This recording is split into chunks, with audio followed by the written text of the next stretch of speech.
अम्भोजनेत्रं हरितोरुगात्रं दयाकलत्रं वरशक्तिपात्रं भव्यात्ममित्रं भुवने पवित्रं नाभेयपुत्रं प्रणमामि नित्यं। बोले ऋषभनाथ भगवान की जय, चोईसो भगवान की जय। बोले आचार्य गुरु विद्यासागर जी महाराज की जय, पंच कल्याणक महामहोत्सव की जय।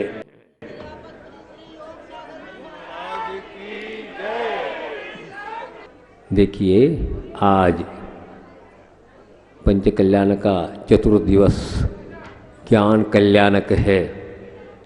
ज्ञान कल्याण के पूर्व एक और कार्यक्रम है जो आप लोगों के सामने है प्रस्तुत। प्रभु ने कल वैराग्य हुआ और उन्होंने संकल्प लिया, दीक्षा ली और वे 6 महीने के लिए मौन रूप में क्या हो गए, आत्मस्थ हो गए। 6 महीने के बाद वे आहार को निकलते हैं। तब क्योंकि यह अवसर परिकाल, हुंडावसर काल का अवसर परिकाल चल रहा था उस वक्त, क्योंकि 18 कोड़ाकोड़ सागर के बाद इस भरत क्षेत्र पर क्या प्रारंभ हुआ, धर्म प्रवाहना प्रारंभ हुई। तो उस वक्त इस हुंडावसर काल का दोष ये है कि तृतीय काल में ही तीर्थंकरों का जन्म हुआ। ये 15वें कुलकर कहलाने गए। कौन? ऋषभनाथ जी। तो 14 कुलकर कौन थे? नाभिराया। उस वक्त अभी धर्म प्रवाह है ही नहीं, प्रवृत्ति नहीं। क्यों? 18 कोड़ाकोड़ सागर के बाद। क्योंकि 18 क्यों कैसे हो गए? उत्सर पर के के एक ये माना जाएगा, उत्सर पर के और अवसर पर के, जो कि 10-10 कोड़ाकोड़ी सागर के एक काल माने जाते हैं। तो सब मिलकर 20 कोड़ाकोड़ी। तो उसमें से 2 कोड़ाकोड़ी निकालो, एक अवसर फिनी का, एक उत्सर फिनी का, चतुर्थ काल। बाकी कितने बचे? 18 कोड़ाकोड़ी सागर के बाद यहाँ इस धरती पर धर्म प्रवृत्ति के लिए अवतीर्थ हुए। कौन? ऋषभनाथ जी। तो उस वक्त संयम तो ले लिया। कौन? ऋषभनाथ भगवान। क्योंकि वे स्वयंभू थे, उनको किसी प्रकार के उपदेश की जरूरत नहीं। हम लोग जैसे नहीं, वैसे 3 प्रकार के होते हैं। एक स्वयंभू होते हैं, एक प्रत्येक बुद्ध होते हैं और एक बोधित बुद्ध होते हैं। बोधित बुद्ध हम आप लोग हैं। उपदेश के द्वारा किसी को वैराग्य होता है तो ये बोधित बुद्ध। प्रत्येक बुद्ध है, उसमें उपदेश तो नहीं होता, लेकिन कुछ ऐसे निमित्त मिलते हैं। इन निमित्तों के द्वारा क्या होता है, उनको वैराग्य होता है। जैसे नीलांजना का नृत्य देख करके, नेमिनाथ भगवान को कराहते हुए पशुओं को देख करके, और वे महाराजों को दर्पण देख करके उल्कापात हो गए। इस प्रकार के अनेक निमित्त मिलते हैं, जिसको कहते हैं प्रत्येक बुद्ध।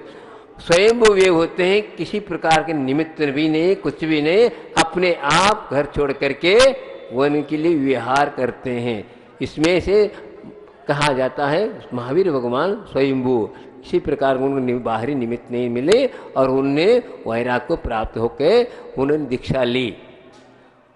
उनको इस प्रकार इतने उज्जवल परिणाम होते हैं। वैराग्य इतना होता है, इतने अंतरंग होता है कि तत्काल लोकांतिक देव भी उनके भावों को समझ करके आ जाते। कितने देखो कैसा विचित्र लगता है, यहाँ बैठे हैं और स्वर्ग के देव उतर आए और अचानक आज समय में जैसे थोड़ी पहले से कोई हम लोग जैसे पंपलेट छपे दीक्षा ले रहे फलाना, ऐसे उसको है ही नहीं, मन में आया चल दिए। जैसे आप लोग कोई भी बात आती है लेना है चल दिए, इसी प्रकार उनने चल दिए। तो इतना उत्कृष्ट परिणाम हुए। अब देखिए 84 लाख वर्ष पूर्व की इनकी आयु थी और 83 लाख वर्ष पूर्व के बीच में इस प्रकार वैराग्य के निमित्त नहीं मिले, निमित्त मिलाना पड़ा।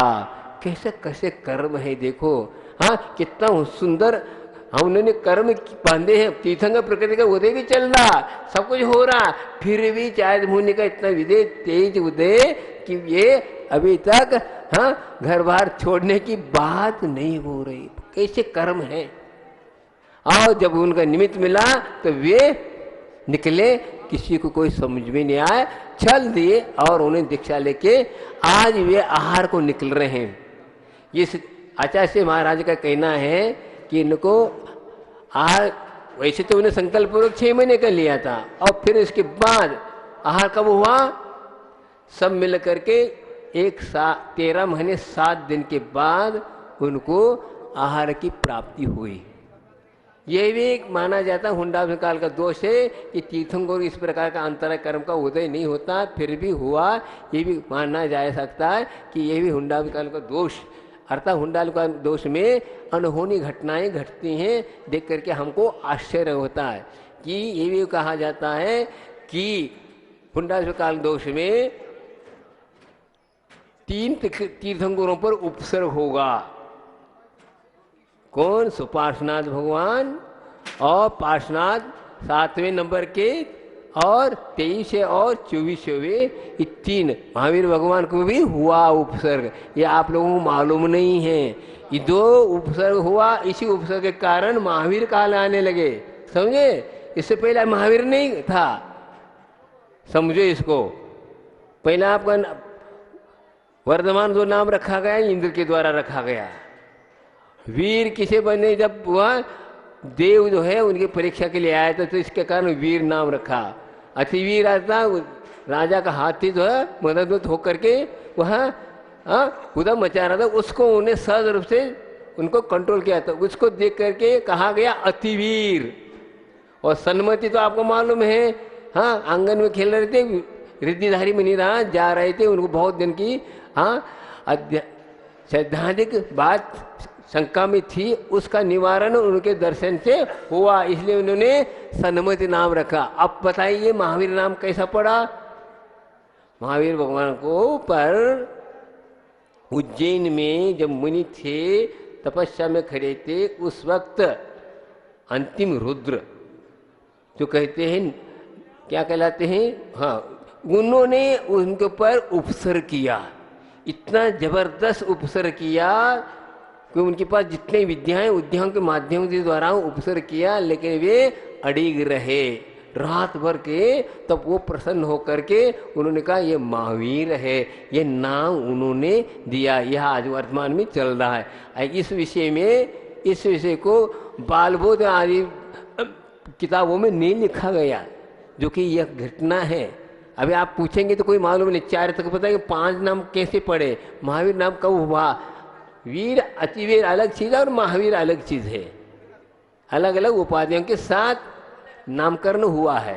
तो प्रसंग यह है कि हुंडावध काल में अनहोनी घटनाएं घटती, प्रथम चक्रवर्ती हारेगा आदि आदि, और भी आप लोग समझते हैं। ये सब घटनाएं घट रही हैं, लेकिन उसमें भी धर्म प्रभावना चली आ रही है। आज से एक कोड़ा कोड़ी सागर पूर्व यह घटना घटी है, जो कि आज आप लोग इस पंच कल्याण के निमित्त से उन घटनाओं को आप स्मरण में ला करके अपने परिणामों को विशुद्ध बनाने का अनेक साधन हैं। तो 6 महीने के बाद निकले तो वह 6 महीने तक नहीं हुए। जब उनका अंतराय कर्म का 6 महीने से ज़्यादा नहीं चल सकता है। और इसी बात को लेकर के और एक घटना है, पंचम काल की बात है कि आहार जी नाम जो नाम पड़ा, कैसा पड़ा। एक मुनि महाराज को 6 महीने तक अंतराय चलते थे, और उस क्षेत्र में आहार हुआ जहाँ पर आहार जी आज कहा जाता है, वहाँ पर निरंतर आहार हुआ, तो इसलिए उस क्षेत्र का नाम आहार जी नाम पड़ा। जब हम लोग चतुर्मास के लिए गए थे, उस वक्त हमने यह चीज़ सुनी थी, इसलिए आप लोगों को सुनाया। तो कि कई प्रकार के उपसर्ग चलते, तो 6 महीने तक कम से कम चला, उसके बाद हुआ। तो यहाँ पर जब आहार होना है, कल होना है, तो आज रात को 7 स्वप्न आए। किसको? श्रेयांस राजा को। हस्तिनापुर में रहने वाले श्रेयांस राजा को 7 क्या आए? स्वप्न आए। वो सपनों को अपने बड़े भाई से पूछ रहे थे। इतने में एक घोषणा आई, तो उसमें ये बताया, समुद्र को देखा उनने, कल्पवृक्ष को देखा, सिंह को देखा, सूर्य देखा, इस प्रकार 7 स्वप्न देखे। इन 7 स्वप्नों का क्या रहस्य है, क्या इसका महत्व है, पूछ रहे थे बड़े भाई को। इतने में यह आया, वे महापुरुष आ रहे, तो जा करके उन छत पर देखा, महाराज आ रहे थे। जाति स्मरण हुआ, जाति स्मरण होते ही ओहो, नवोदा भक्ति के लिए वे आ करके खड़े हो गए, महाराज को पड़गा कर आहार दिया। अब ये सोचिए, कई लोग कहते चक्रवर्ती क्या आहार नहीं हुआ, ब्राह्मी सुंदर क्या नहीं हुआ, लेकिन ये पूछना चाहता हूँ, चक्रवर्ती उस वक्त थे नहीं। जिस वक्त आदिनाथ भगवान का आहार हुआ हस्तिनापुर में, उस वक्त चक्रवर्ती नहीं थे। भरत तो थे, भरत राजा थे, चक्रवर्ती नहीं थे। चक्रवर्ती कब बने? जब एक आप बोलते हैं ना, महापुराण में लिखा है, जिस दिन आदिनाथ भगवान केवल ज्ञान हुआ, उसी वक्त उनको पुत्र रत्न की उत्पत्ति हुई, उसी वक्त उनको चक्र रत्न की उत्पत्ति और पुत्र रत्न की प्राप्ति, ये तीनों एक साथ घटना है। ये घटना ऐसी नहीं है, तो उस वक्त चक्रवर्ती नहीं थे। ठीक, कोई बात नहीं, तो सामान्य राजा तो थे, उनके आहार क्यों नहीं हुआ, इस भी बात को आप समझे। इसलिए जिस वक्त ये आहार दे रहे, अब सुनो, वज्रसंग राजा अर्थात आदिनाथ का जीव और श्रेयांश राजा का, या भी वर्तमान में श्रेयांश राजा है ना, यह वज्रसंग की पत्नी के रूप में थी, सईमंती नाम की। ये दोनों ने आहार दिया। आहार देने के बाद एक रिद्धिदारी मुनिराज को, उसके बाद वे भोगभूमि को चले गए। कौन? ये दोनों, वज्रसंग राजा उसकी पत्नी। तो ये हुआ, उस वक्त जिस वक्त आहार दे रहे थे, उस वक्त झाड़ी में 4 प्राणी थे। कौन? बंदर, नेवला, शेर और जंगली सुकर। इनमें ही था, बाहुल्य का जीव इसी में ही था, भरत चक्रवर्ती का जीव इसी में था। किसमें? इन 4 पशुओं में नाम था। अरे यही आगे जाकर के भी चक्रवर्ती और यही बने। तो उस वक्त तो नवोदा वक्त उन्होंने करी नहीं थी। समझिए क्या कहा? ये 4 प्राणी, इनमें से एक भरत पर एक बाहुबली भी थे। अब उनको क्या मालूम नवोदा भक्ति क्या होती? हाँ, इन्होंने आहार को देखा, अनुमोदन किया, प्रसन्न हो गए, उसके कारण वो भी भोग में चले गए। कहने का तात्पर्य है कि वह श्रीमती का जीव ने क्या किया था? नवोदा भक्ति पूर्वक आहार दिया था। उस वक्त वज्रसंग तो आदिनाथ के रूप में है, इसलिए तो उनको सवाल नहीं। तो उनने जाति स्मरण आया कि आज से 10 पूर्व मैंने महाराज को दिया, तो वो जाति स्मरण के द्वारा इनको नवोदा भक्ति के साथ आहार देने का उनको योग बना। इसके बिना कोई किसी को नहीं। सामने खड़े हैं, हाँ, सौदरमिंद्र जी, बाहुबली आदि, इनके पास सब अवधि ज्ञान है, सब कुछ है, फिर भी क्या नहीं आ रहा है?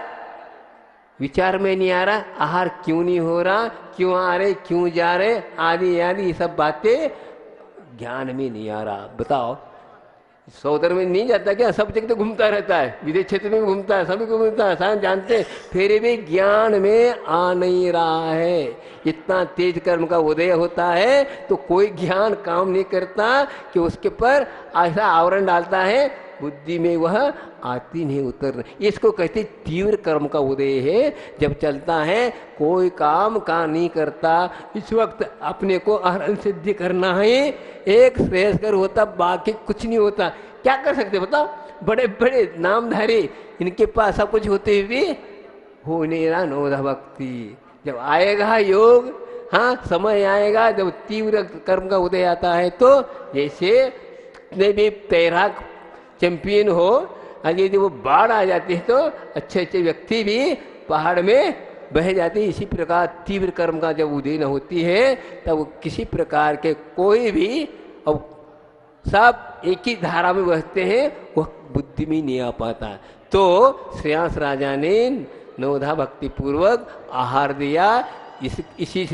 इसीलिए कहा जाता है अक्षय तृतीया, जो कि बिना धर्मोपदेश के बिना भी एक कार्य हुआ। यह दान, दान का ये परंपरा शुरू हो गई। इस प्रकार हुआ। तो आप लोग आहार महाराज को बहुत दिन से देते आ रहे, बहुत सालों से देते आ रहे, फिर भी हम आहार देने की पद्धति भूल जाते हैं, भावुकता में बह जाते हैं और कुछ कर जाते हैं। इस प्रकार नहीं, भक्ति पूर्वक होना चाहिए। 7 प्रकार के गुण होते हैं श्रावकों के, उनको में एक विवेक गुण भी होता है। विवेक के साथ काम करेंगे, कोई भी काम करोगे विवेक पर करेंगे, वही आपका धर्म माना जाएगा, वही कर्म निद्रा के लिए कारण है। बाकी आप भावुकता में करेंगे उसमें इतना प्रभाव नहीं रहता है। तो आपने को विवेक के साथ, विवेक भी होना चाहिए, भक्ति भी होना चाहिए और क्षमा भाव होना चाहिए, मास्टर भाव नहीं होना चाहिए, अलोली भाव होना। इस प्रकार 7 गुण बताए गए हैं। एक जगह मैंने पढ़ा कि 7 गुणों में एक अलोली गुण बताया। अलोली गुण किसे कहते हैं? आपने जो भोजन बनाया है, हाँ, महाराज को दे रहे हैं, तो उसमें ये हो जाए सब, ये भाव होना चाहिए। अलोली भाव में महाराज को पूरे देने के भाव रखना कि मैं भी, मुझे भी कुछ बच जाए, इस प्रकार लोभ नहीं करना चाहिए। इसी को कहते हैं अलोली गुण। समझे? तो हुआ क्या, ये घटना है। अलोल गुण में कितना प्रभावशाली है आप समझ नहीं रहे, सामान्य नहीं, बहुत है। प्रसंग पर सब बड़े बड़े काम कर जाते हैं, उस वक्त आप ध्यान नहीं दे पाते हैं। अलोल गुण, एक गरीब लड़का प्रतिदिन एक गांव से दूसरे गांव जा करके अपना कार्य करता था, जिसको बंजे आदि कहते हैं ना, उस प्रकार करता था। जंगल में से चलता और चले जाता था। तो प्रतिदिन माँ जो है आप उसके लिए कलेवा बांध के दे देते थे। एक दिन की बात है, एक मुनि महाराज उनके सामने आए, रिद्धिधारी मुनि महाराज। उस बालक में इतने संस्कार थे, उसने उसी वक्त पड़गाए। उस जमाने में शुद्धि होता था, कोई मतलब नहीं, पड़गा करके उन्हें आहार दिया। रिद्धिधारी महाराज थे, तो उस वक्त माँ ने क्या बनाया था, दिया, लड्डू बांधे थे, 5-6 लड्डू थे और तो दिए। तो उसने महाराज को देता गया और वो रिद्धिधारी होने के कारण सब आहार करके निकल गए। जब बच्चा एक जब खाने के लिए बैठा तो रिद्धिधारी मुनि महाराज होने के कारण सब वह अन्न अमृतमय हो गया, इतना स्वादिष्ट हो गया था आप समझ नहीं सकते। तो खाने के बैठा सोचता है क्या करूं, अरे एक और लड्डू रख लेता था, बड़ा अच्छा होता। इस प्रकार के स्वादिष्ट, और इतना उस पर प्रभाव पड़ा कि वह दुखी हो गया। बताओ, दुखी हो गया, इतनी दुखी हो गया कि बहुत ही दुखी हो गया। अब देखिए, सोचा नहीं उसने कल और माँ बना सकती, लेकिन ऐसा, लेकिन उसको मन में इस प्रकार भाव देते वक्त तो भाव विशुद्ध भाव के साथ दे रहा था, हाँ, लेकिन जब भोजन के लिए खुद बैठा तो उसको अरे बहुत भूल करी, 1-2 और रखना चाहिए। इसको देखकर बहुत दुखी हुआ। कालांतर में वह मृत्यु को प्राप्त हुआ लड़का। तो वह उसी नगर का क्या हुआ, सेठ का लड़का हुआ, लेकिन क्या हुआ, रोगी हुआ। बताओ, रोगी क्यों हुआ? जब भोगने के काल में आप दुख हो गए ना, आओगे ना, इसलिए आप होगा। अच्छे कुल में तो पैदा हुए, धन आदि सब मिली है, जिस वक्त बांध रहे थे उस ठीक है, लेकिन भोगते वक्त आपको परिणाम, आप देखो उतना परिणाम आपके लिए बढ़ गया। देखो क्या काम का, हम दे रहे हैं, सब कुछ कर रहे हैं, लेकिन इसलिए कहा जाए अनुग्रहार्थो सश्चात तिसृगो दानम और विधि द्रव्य दातृत्व विशेषात तद विशेष, इसको भूल गए हम। विधि के साथ, हाँ, द्रव्य कितने कैसे होना चाहिए, विधि के अर्थात नवदा भक्ति पूर्वक जो जैसे पात्र उस हिसाब से आप उनकी विनय करिए, और उसके साथ द्रव्य क्षेत्र भाव को भी ख्याल रखना है। कौन भगवान, कौन है महाराज, पात्र कौन है, वृद्ध है, जवान है, कौन है, आदि आदि देख करके उनको आहार देना चाहिए। इसके अलावा मौसम को देख करके, गर्मी की चीज को हाँ ठंडी में देना चाहिए, और ठंडी की चीज को गर्मी में देना, लेकिन गर्मी की चीज को गर्मी को दे दे तो क्या होगा, आहार बिगड़ जाएगा। तो उनकी साधना में आहार, आपका आहार सहायक नहीं बनेगा, उपकार नहीं कर पाएगा। इसलिए आपको भी विवेक रखना चाहिए, तभी आपको क्या होगा, कर्म की निद्रा हो सकती है। ऐसा नहीं कि उठाकर दे दी। ये क्या चल रहा है आजकल, दूसरों के जाओ, जो जिसने पड़ेगा उसको तो देख नहीं रहे, जो जा गए थाली से गए और कहते हमारे चौका, ये क्या है? नहीं, ये सब ठीक नहीं माने, बहुत दोषपूर्ण है, बुद्धिपूर्वक जो कर रहे हैं आप लोग। ऐसा तो नहीं होता इधर का चेत इधर दे देने तुम्हारा हो जाएगा क्या? समझ लो कोई व्यक्ति 10 लाख रुपए दान दे रहा है, उसमें तुम्हें हाथ लगा लो, तुम्हारा भी हो जाएगा क्या? नहीं होगा ना। आप इसमें कैसे हो रहा है, एक गिलास देने में, एक गिलास देने में तुम्हारा दान कैसे हो रहा है बताओ? 10 लाख रुपए कोई दे रहा है, उसमें हाथ लगाओ, देखेंगे। हाँ, ऐसे कट पर आपका नाम लिखा जाएगा? फिर इस प्रकार क्यों कर रहे हैं आप लोग? इसलिए कह रहा हूं, ये दान देने की पद्धति ही नहीं है। आप इतना समझ रहे हैं, इस प्रकार क्यों नहीं समझ रहे हैं आप? हाँ, अगर ये उदाहरण नहीं दे दे, क्या मतलब हुआ?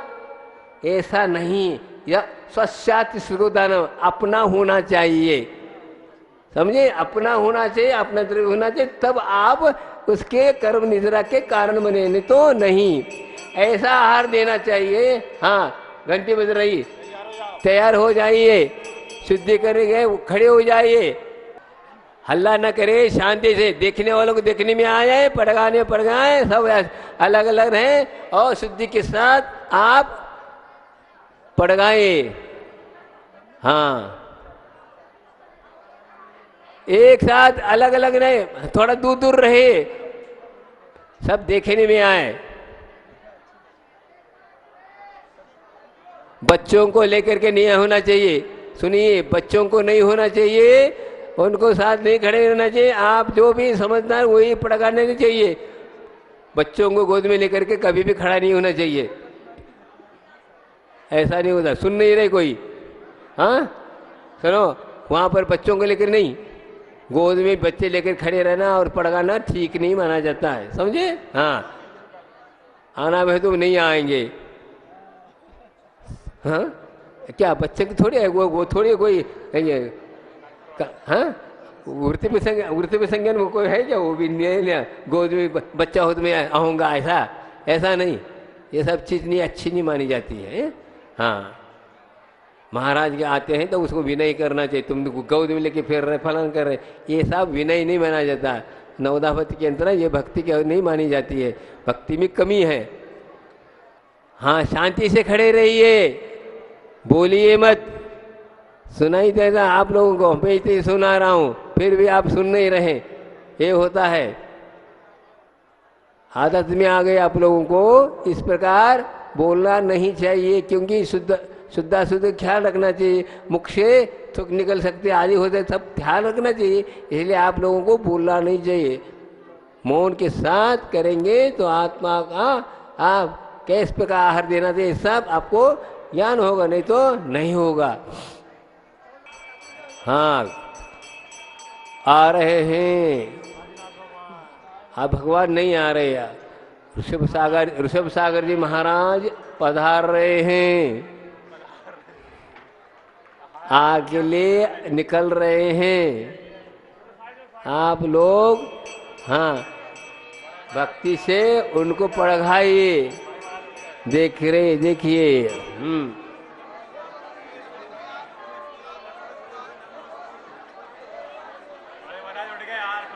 हाँ हाँ, ठीक है। हे भगवान, आभूषण ले लो, आप मौन क्यों घूम रहे हो? आइए, ये मेरे महल ले लीजिए, ये देखिए, ये कितना सुंदर हाँ, वस्त्र बनाया है, वस्त्र ले लीजिए। भीड़ न बनाई, सब अलग अलग खड़े रहिए, देखिए।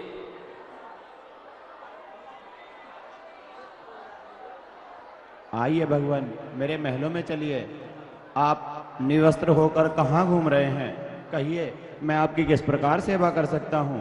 हे भगवान, ये देखिए कितनी शांति से खड़े रहें, भावना भाएं, महाराज का आहार अच्छी तरह पड़गान हो और उनका निरंतराय आहार हो, ये भावना भाना चाहिए। प्रतिदिन बहा सकते हैं, भाना चाहिए।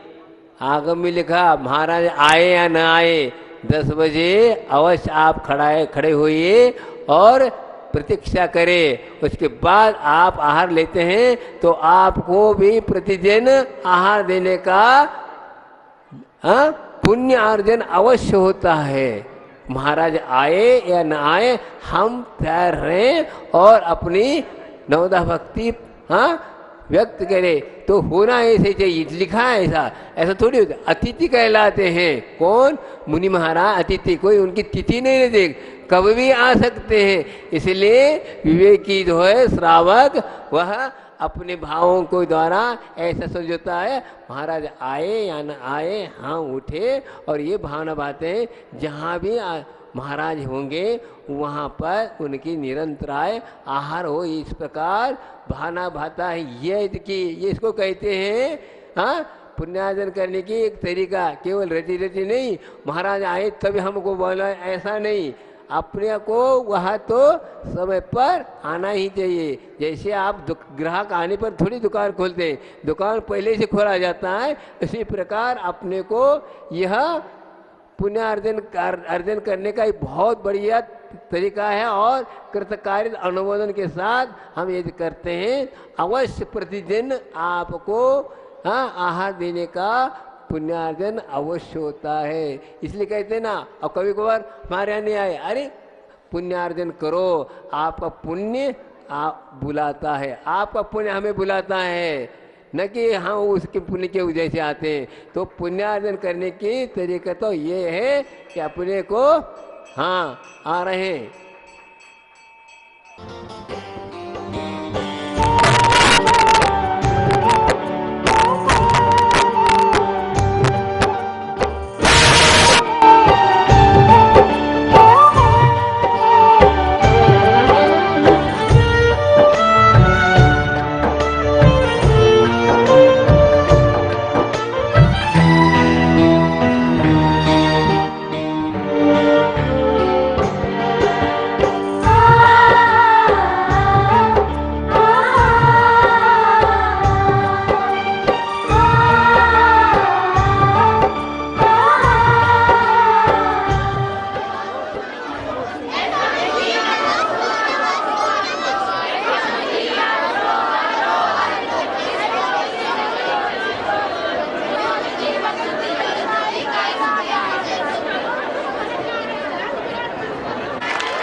देख रहे सब नगर निवासी, देख रहे सब नगर निवासी, विधि चली थी आदिनाथ ने, उसका कोई सार ना मिला।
द्वार मीरा अलबेली सरकार, हम तो आए तेरे द्वार मीरा अलबेली सरकार।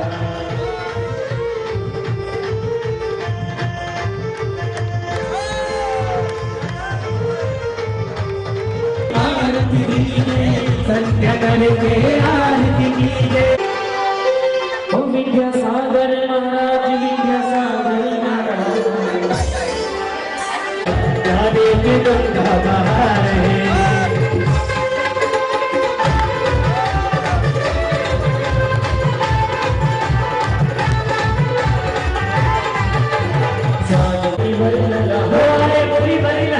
आए होली महिला पानी में बरसे गला हो, आए होली महिला, आए होली महिला, आए होली महिला, आए होली महिला, पानी के बरसे गला के गला।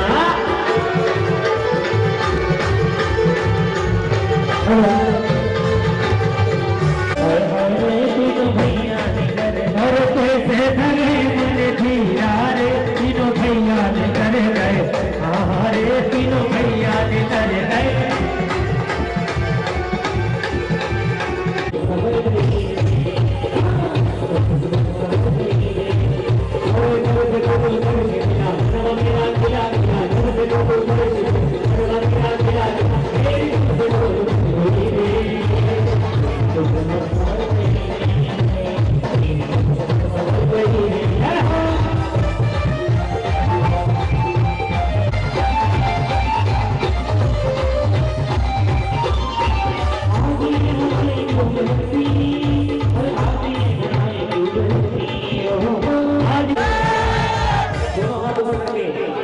मेरी तुमसे प्रीत जुड़ गई, तो किस्मत सवर गई, मेरी किस्मत सवर गई।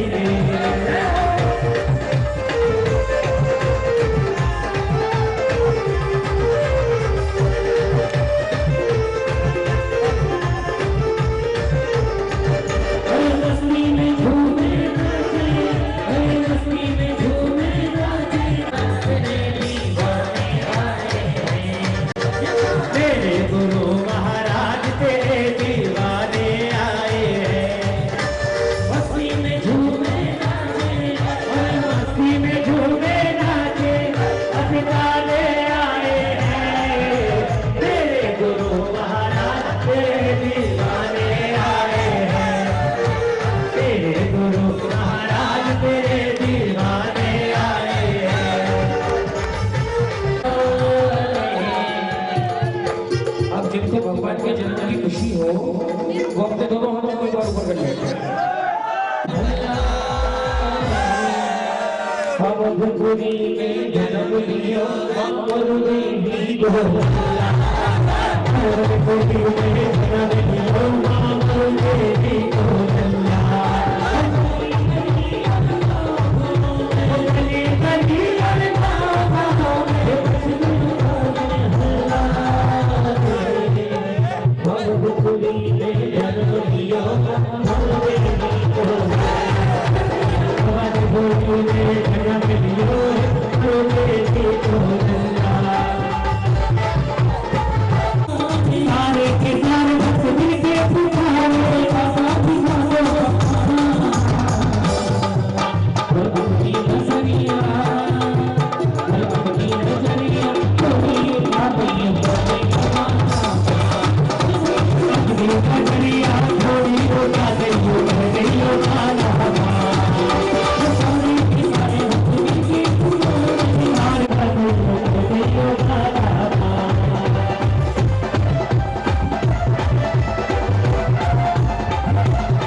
कहिए क्या कहिए।